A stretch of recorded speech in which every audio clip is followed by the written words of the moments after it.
Welcome to this video. This is a follow-up video of scoring in C major. Here we're going to be scoring in other major keys. We're going to start with G major, and I'm going to explain to you how different keys work in sheet music, and it's actually extremely simple. And the more you learn about this, the more that you see that there's a lot of things done in sheet music that actually make it a lot simpler and easier. But when you don't know what you're looking at and it's foreign, it looks extremely complex because there is a lot of complex stuff, but it actually makes it easy. One of these things is key signatures. So if we pay attention, we have the 4/4. It's called 4/4 time. That's what we're doing here. It's just standard time. But what we notice is next to the clefs that we're using, next to the treble clef and next to the bass clef, there's nothing there. So there's nothing in between the clef and the 4/4 at this moment. But if we look at it now, there's a sharp in between this.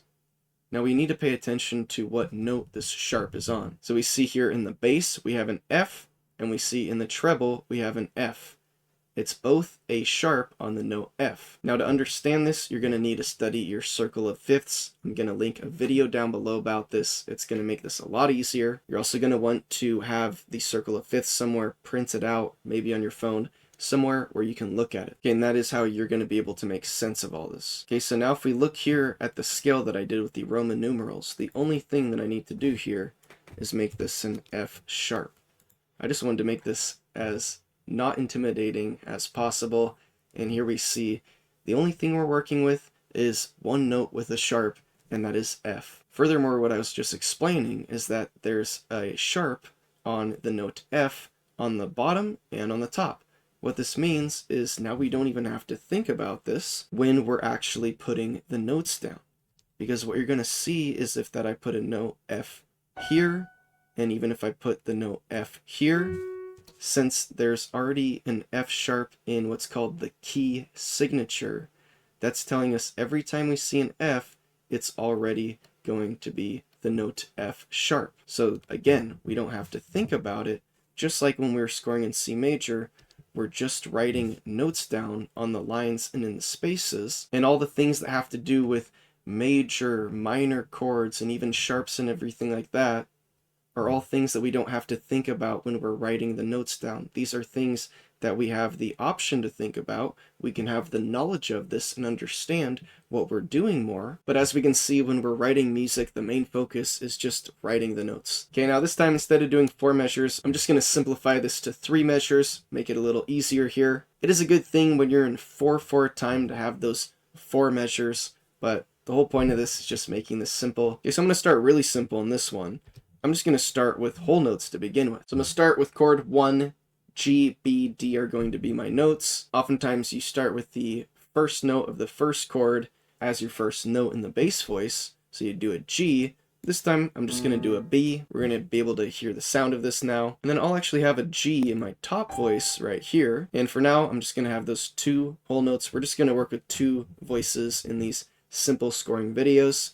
I'm not going to have a bunch of music theory and stuff. I'm going to try to keep it as simple as possible. We're just writing notes down, we're thinking about the chords that we're using, and then furthermore, we're just thinking about the key that we're in. That's the next thing that's tying this all together. Okay, so next chord, let's choose one of the minor chords. Let's do an E, which is going to be chord 6. It's going to be the notes E, G, and B. So as we see already, we're not even using that F sharp yet, and this is just depending on what chords we're choosing to use. Okay, I'm going to add some more whole notes, and I'm not going to leave this whole notes. I'm going to show you a trick where you add notes in a chord starting with placeholders. We'll do whole notes here, and then we'll connect them together and add other notes in between them. Okay, so I'm not going to think about this too hard. I'm just going to put a B there. Looks like a good idea to me. And I'm going to follow the same direction where it's going down here in the bottom, and I'm going to do a G. Next, I like to label as I go, which I explained in the last video at the end, but I normally do this as I go. So we're going to go to the last measure here.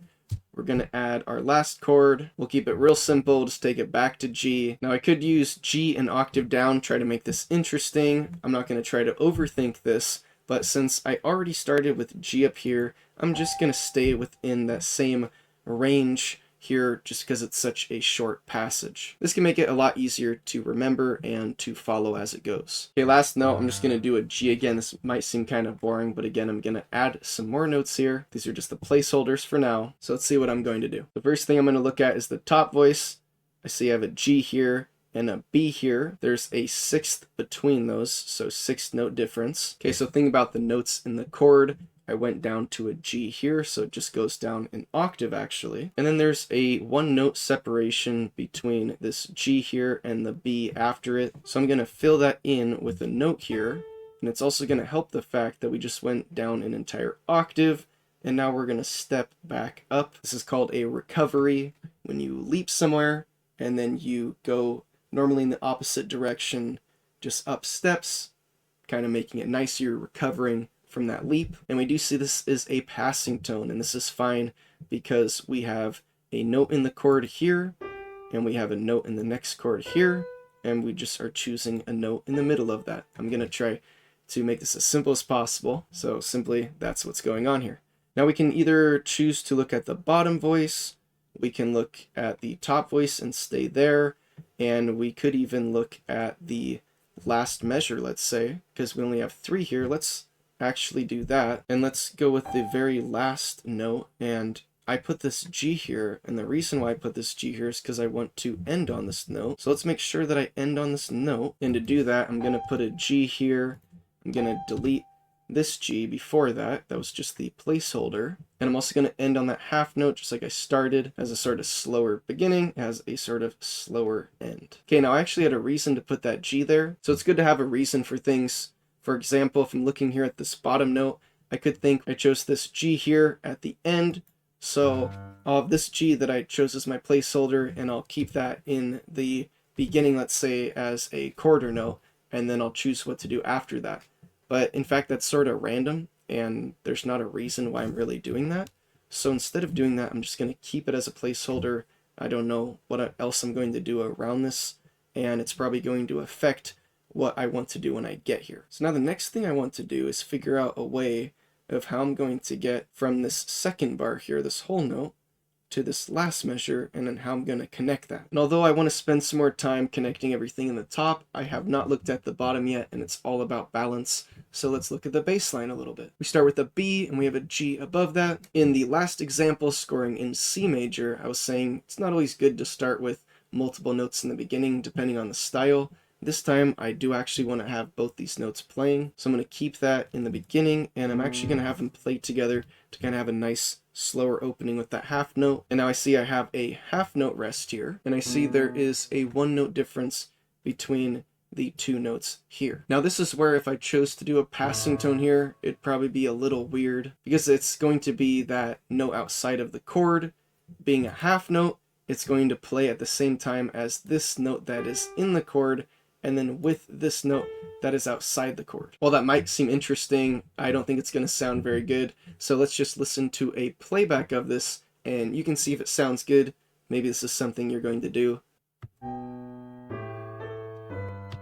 But in my opinion, I just don't think that really sounds very good. So instead of doing that, I'm actually going to leap up to a D here. Now while this leaps down, this leaps up, and it helps that the bottom voice is only leaping up a third, since we had that octave leap, remember, in the top line. So they're not both doing a very big leap, but they're both going inward. And then I had this passing tone here. Now to not tie in too much music theory or anything like that, I'm going to put the note B here. And then after we listen to a playback here in a second at the end, I'll explain this a little more technically in music theory terms, and we'll break it down a little more. But for now, we had a slow beginning. We have these quarter notes. We're establishing the time, the 4/4 time, and we're establishing a little bit of a rhythm here. It's a very short section. Okay, so let's keep that in mind. Let's make the rhythm a little more interesting, but we don't want to go overboard, because then all of a sudden it's gonna start not sounding very good. Because I want to think about this middle measure here, measure 2.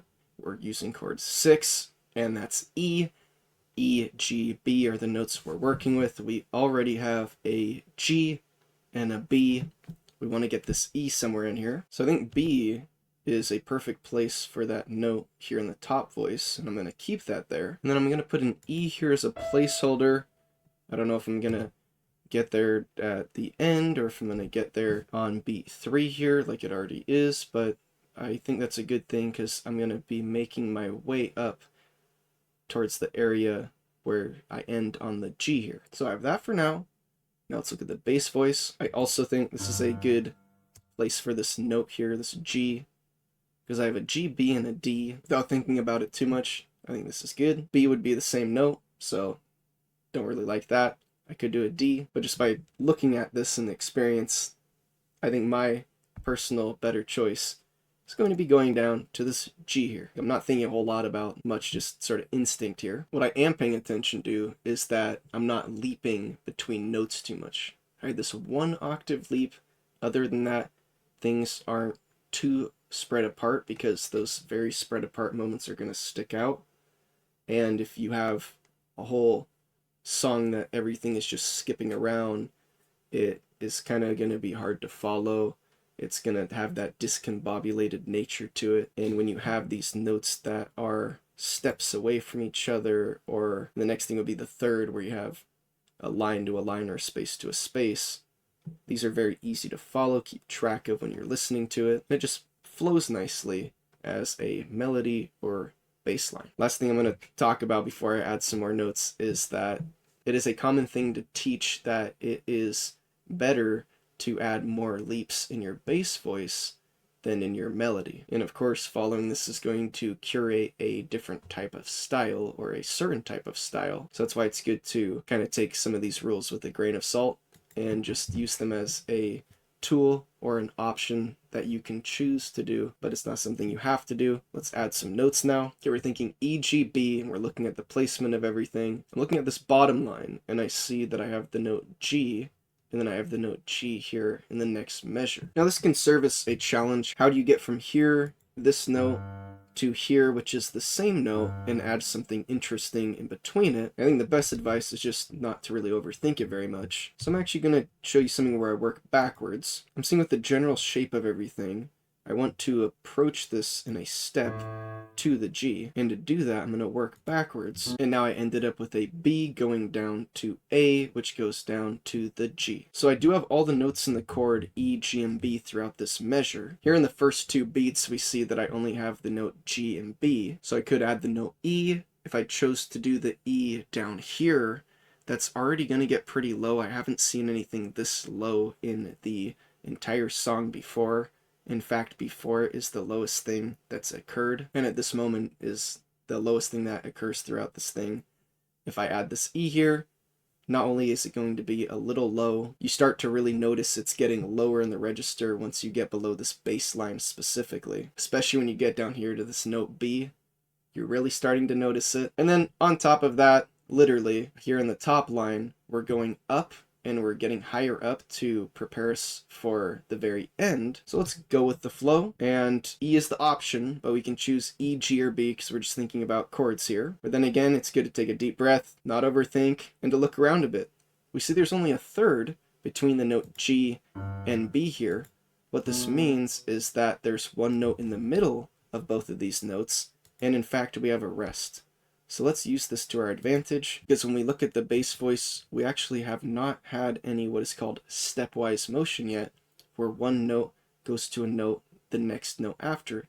We've been choosing all chord tones, notes in the chord, so we've been choosing notes that are a third away from each other at least, and here in the bass voice, we've only had notes a third away from each other. We want to pay attention to stuff like this and get a little boring, so now we have this passing tone, just this little thing adds a little interest. Again, being a passing tone, this is a note that does not occur in the chord, but it occurs between 2 notes that are in the chord, so it's perfectly fine. We chose the note A here. Okay, now remember, what we add in one place affects the other thing, so this is a good lesson. Now that we added this passing note here, well, now we still have to write something in the melody, and we have a note that's outside of the chord that we're using right here. So we're sort of setting ourselves up here. But one thing that we could do that's just a simple trick is we could leap up to the same note. Technically this would be direct motion to an octave, but we're not going to be thinking about stuff like that in this. So we created an octave of an A and an A, and in fact those notes do not exist in the chord that we're using this measure at the moment. And I'm just doing something kind of interesting here, playing off the fact that I chose the note A as a passing tone.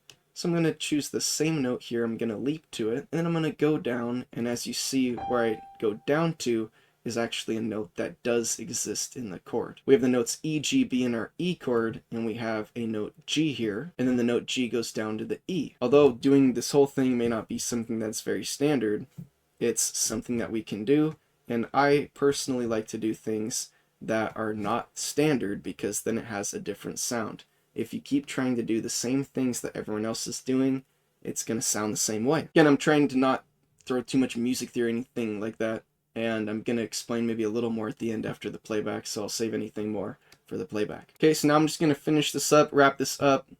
Let's look at what we did so far. We had a slow beginning. We sort of picked up the speed a little bit.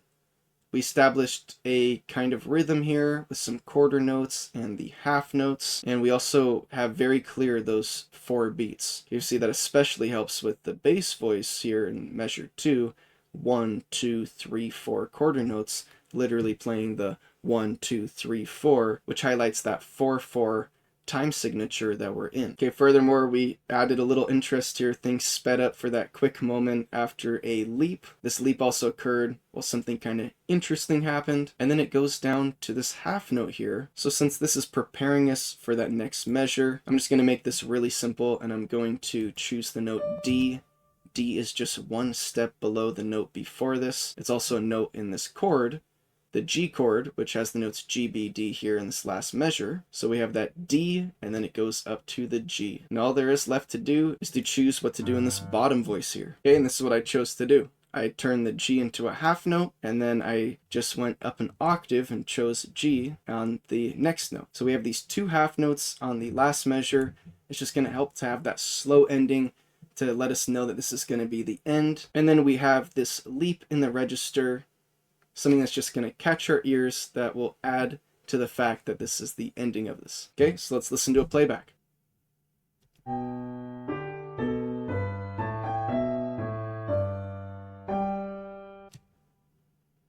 Okay, as you see, really simple, kind of a nice little jingle. We had some interest in here, it was easy to follow, and those little things we did helped it to have a coherent beginning, middle section with a little faster paced thing going on, and then leading us up to a slower ending. Now I kept this one pretty simple, so there's not a lot to explain. I guess I could explain this 8th note thing a little bit more. So I mean, I kind of already said this, but I'll just say it again. So I added this A as a passing tone between this G and this B. So because I did that, I was thinking in the melody, what do I do? And I thought simply, well, I can just reinforce the same note by doing another A. Now these are playing the same note, and although this is occurring in what I was calling a chord 6, E, G, B at the moment, well, this is just something that's going to add a little more interest. Furthermore, I did end up here on the note G, so that of course is a note in the chord, and that's why this is something that may not be very standard, but it works out perfectly fine because the A is justified, and when I say justified, I mean justified musically. And what this just means is that there are reasons for why I did this, and I noticed that when there are reasons for what you do, typically it sounds better. If it doesn't, of course, you'll remember not to do that. But here I know this is going to be perfectly fine, and it sounded perfectly fine. And then since this passing tone is just existing in between these 2 notes that are in the chord, the G and the B, then choosing this G here after that leap was also something that was justified musically, and it helped to make it so it didn't sound out of place, it didn't sound weird. I think that's the biggest thing, is so that this doesn't sound random, because there's actually thoughts going into it. You see, it's nothing really crazy or complex going into it, it's just some simple thought, but the fact that that simple thought went into that, then you can actually hear that, and it doesn't sound random because it wasn't random. Okay, so that's it for this video, scoring in major. We had G major here, and as we see, it was pretty simple. Okay, thanks for watching, and in the next video, we're going to be looking at E major. Take care, and goodbye.